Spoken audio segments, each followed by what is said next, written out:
Apple announces the new 14-inch MacBook Pro with a notch, and here's what it looks like. Apple has finally redesigned MacBook Pro after years, and now it includes a 14-inch screen and Apple's new M1 Pro and Max chips. A notch, squared off design, a wider selection of ports in addition to standard Thunderbolt ones, and it brings back the HDMI port and SD card reader and adds the MagSafe 3 connector for charging. Although you can charge it with a Thunderbolt port because I'm pretty sure that you have a lot of them in your drawer. It starts at $19.99 and can be ordered today. Let's talk about the features of MacBook Pro's 14-inch edition, and it has a 14.2-inch 120Hz ProMotion mini LED display which Apple is branding as Liquid Retina Pro XDR, and it has slimmer bezels than the previous generation but also includes a notch which houses a 1080p camera but not Apple's Face ID system. Resolution wise, the 14-inch model runs at 3024 by 1964 and it can run at 1000 nits of sustained brightness and up to 1600 nits of peak brightness. Now speaking about the configurations, you can configure the 14-inch MacBook Pro with Apple's new M1 Pro or M1 Max chips.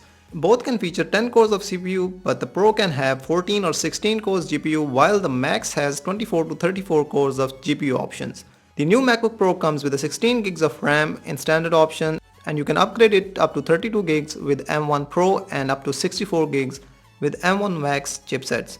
However, the M1 Pro included with the 1999 base model is a trimmed down version of the CPU, and it only features 8 CPU cores and 14 GPU cores.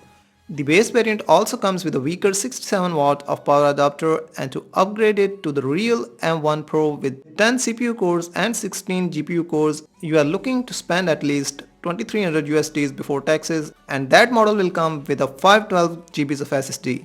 There is also a $24.99 pre-built model which comes with a fully loaded M1 Pro and 1TB of SSD and a 96 watt charger, and you can also get the upgraded charger with the base variant if you configure the CPU upgrade. And Apple has not only returned the old MacBook ports, but the 14-inch MacBook Pro adds a third Thunderbolt port compared to its 13-inch counterpart. The Thunderbolt ports are now Thunderbolt 4, an upgrade from Thunderbolt 3 ports on the previous models, and the 14-inch also includes a high-fidelity speaker system, a headphone jack that supports high-impedance headphones, although Apple's specification page does not specify how many ohms that translates to.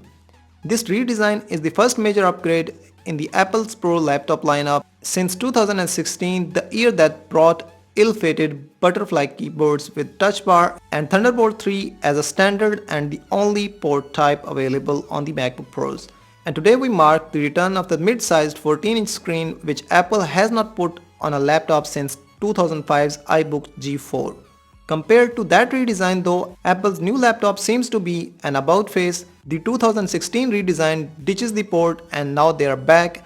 Apple has also added the touch bar in 2016 which has been replaced this year by the functions key, and the 13-inch M1 MacBook Pro had limitations that the 14-inch does not carry forward. The 13-inch variant could only drive one external display, where Apple says that M1 Pro equipped MacBook Pro can drive 2 Pro Display XDR and M1 Max version can drive up to 3.